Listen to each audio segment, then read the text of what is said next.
Cek. Halo sobat nih, gas lagi dahsyat lah. Dan seperti biasa yang mau ngasih gua kopi bisa banget lah baca di deskripsi. Dan yang lainnya juga tolong dibantu like dan juga komen aja supaya bisa upload lancar terus. Hari ini demo cuy. Di Pekanbaru demo, berangkat gawe, macet. Allah Akbar. Waduh. Yuk langsung aja kita gaskan dulu dah syelangnya. Langsung aja gaskan. Review sedikit dari part sebelumnya. Pada akhirnya di sini Raja Kian dia pun mengumpulkan pasukannya untuk dapat menyerang adiknya sendiri. Dengan 40.000 pasukan bersama dengan dirinya, dia yakin dapat mengalahkan Aluna yang hanya tersisa sekitar 3.000 pasukan doang. Dan di sini dia pun sungguh sangat senang karena kemenangan akan menjadi miliknya. Tapi ketika dia sedang melihat ke sekitar, dia dapat melihat kalau ternyata ada sekelumpulan para pengembala yang sedang berdoa, berharap Nona ataupun Ratu Aluna semua baik-baik saja ketika dia akan berperang. Dan mendengar itu tentunya membuat Altai dia pun tidak terima ketika dia mendengar orang-orang ini justru malah mendukung Putri Aluna. Dan itu membuat dirinya meminta kepada bawahannya untuk segera menyingkirkan orang-orang itu.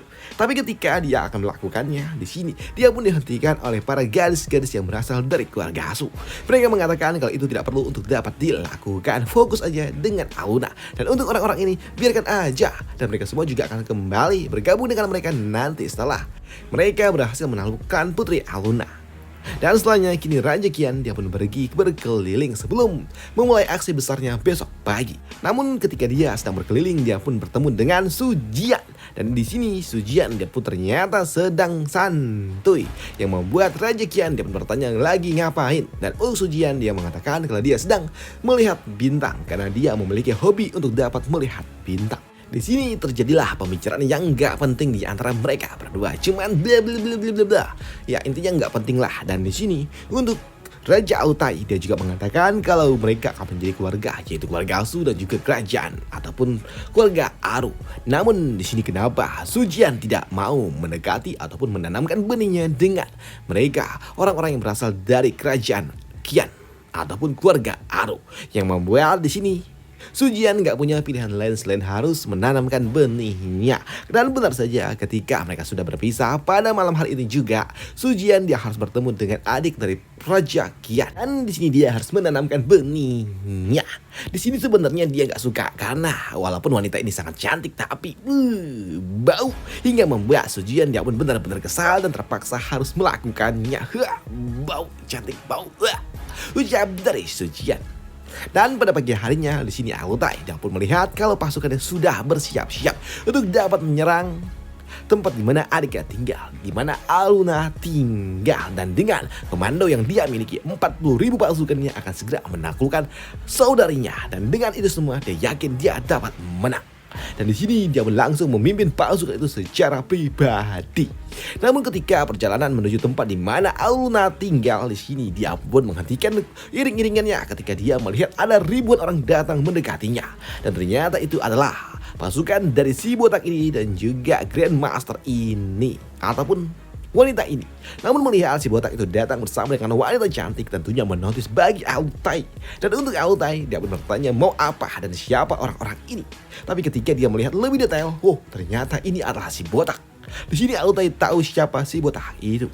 Namun di sini untuk si botak dia pun mengatakan kalau dia ingin bergabung dengan Raja Kian. Dia ingin bergabung menjadi satu di dalam pasukan penyerangan kepada Shelang yang ada di tempat ini.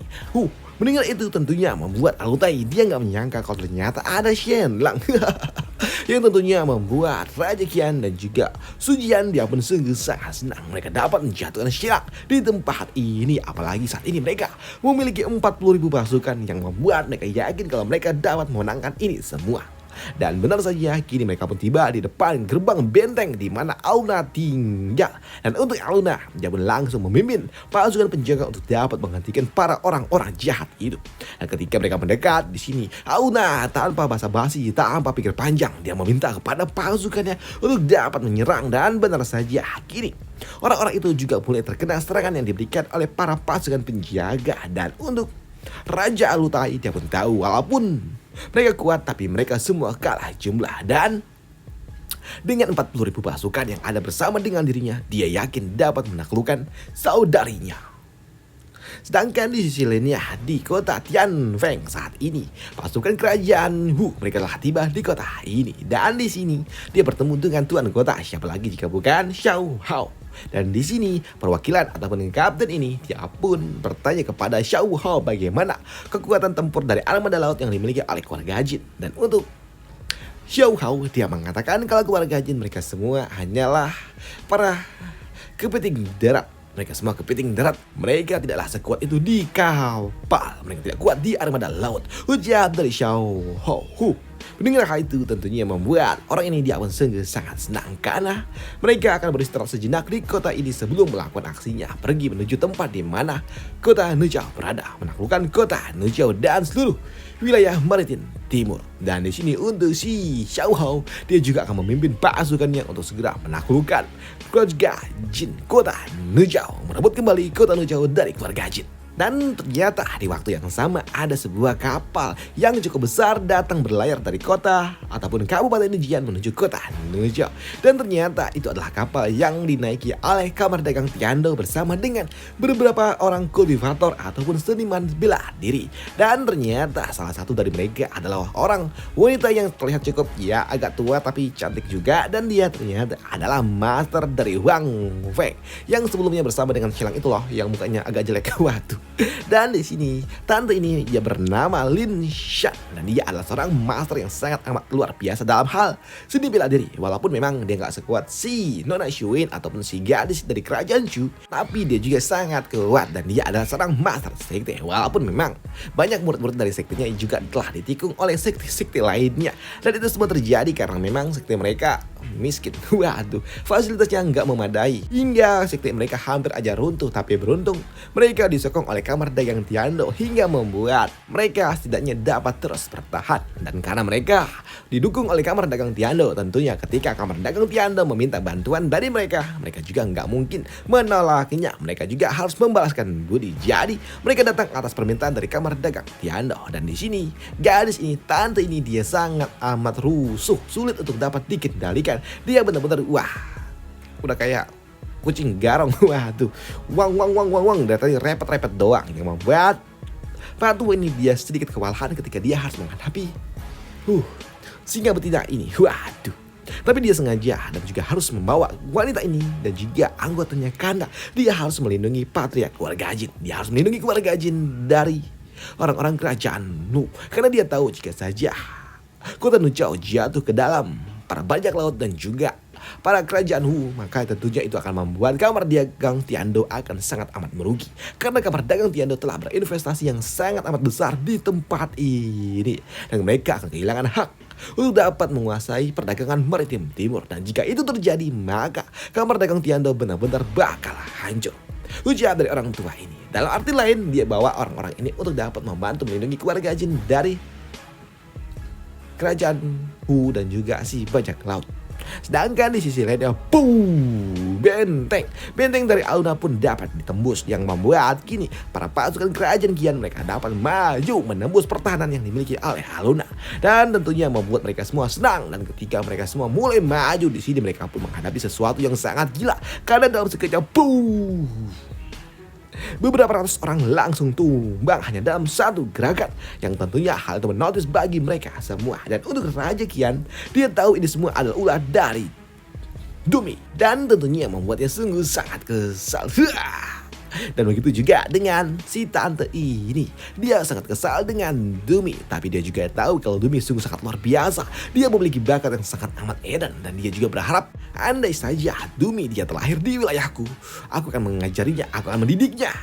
Walaupun memang sekteku tidak menerima para laki-laki, tapi setidaknya untuk orang seperti ini aku akan melakukan sebuah pengecualian. Ujar dari si tante ini ketika dia melihat bakat edan yang dimiliki oleh Dumi.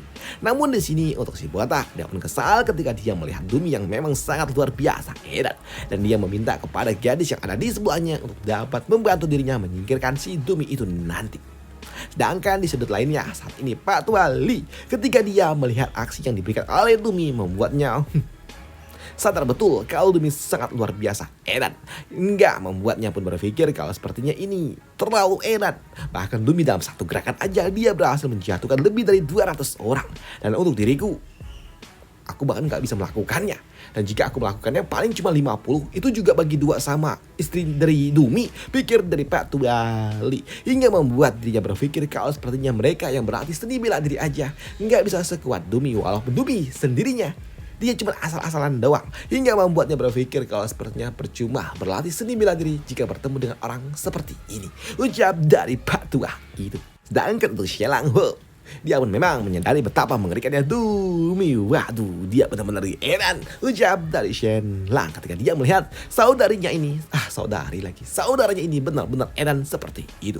Sedangkan di sisi lainnya, ataupun lebih tepatnya di bagian benteng lainnya lagi, di sebelah sudut sebelah, ternyata itu juga dapat ditembus oleh orang-orang ini yang membuat kini para pasukan mereka dapat menembus dari sudut lainnya yang tidak dijaga oleh Dumi, yang membuat Alutai dia meminta kepada pasukannya untuk segera masuk dari celah yang telah disebutkan, celah yang telah diciptakan yang sebelumnya, yang membuat Alutai dia yakin dengan jumlah pasukan yang mereka miliki sebanyak apapun dan sekuat apapun Dumi, dia nggak akan mungkin dapat menghentikan 40.000 pasukan itu. Mungkin aja dia bisa menyingkirkan 1.000 orang, tapi tentunya menyingkirkan 40.000 orang gak mungkin. Ucap dari Alutai yang yakin kalau dia pasti bakal menang. Dan benar saja, kini pasukan Alutai mereka pun memasuki celah yang telah mereka ciptakan sebelumnya. Tapi ketika mereka semua datang, rombongan itu telah datang. Di sini Shelang dia meminta kepada gadis yang ada di sebelahnya untuk segera menghidupkan pemicunya, karena mereka telah menyiapkan sesuatu. Dan benar saja, ketika pemicu itu telah disulut, tiba-tiba aja letupan besar pun terjadi tepat di depan gerbang benteng, yang tentunya membuat mereka semua pun langsung kaget ketika mereka melihat letupan yang sangat besar seperti itu, yang membuat pasukan kerajaan Qian mereka semua porak-poranda, pontang-panting ketika mereka melihat saat ini terjadi letupan keras tepat di hadapan dari mereka. Dan mereka juga cukup terkejut ketika api jakan yang mereka injak tiba-tiba aja mengeluarkan api, yang membuat ribuan orang ini mereka semua mendapatkan hukuman dari surga yang telah disiapkan oleh Shelang, yang tentunya harus sangat amat mengerikan, mengejutkan bagi Raja Qian. Dan untuk Shelang, setelah dia menunjukkan aksi dan juga trik liciknya, dia meminta kepada pasukan dari Auna untuk semua tarik mundur dan pergi menuju tempat yang ada di ujung sana, tempat yang telah dia siapkan, yaitu naik gunung.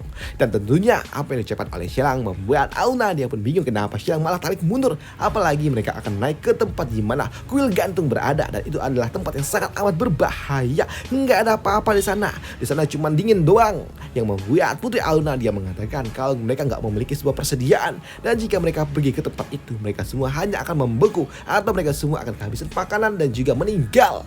Tapi untuk Shelang mengatakan untuk tidak perlu khawatir karena dia telah menyiapkan segalanya. Aku telah memasang sebuah jaring besar di tempat ini, dan Raja Qian dan seluruh pasukannya ketika mereka datang, mereka semua akan disingkirkan. Ucap dari Shelang. Mendengar apa yang diucapkan oleh Shelang membuat Putri Auna dia pun bertanya-tanya bagaimana mungkin hal ini dapat terjadi.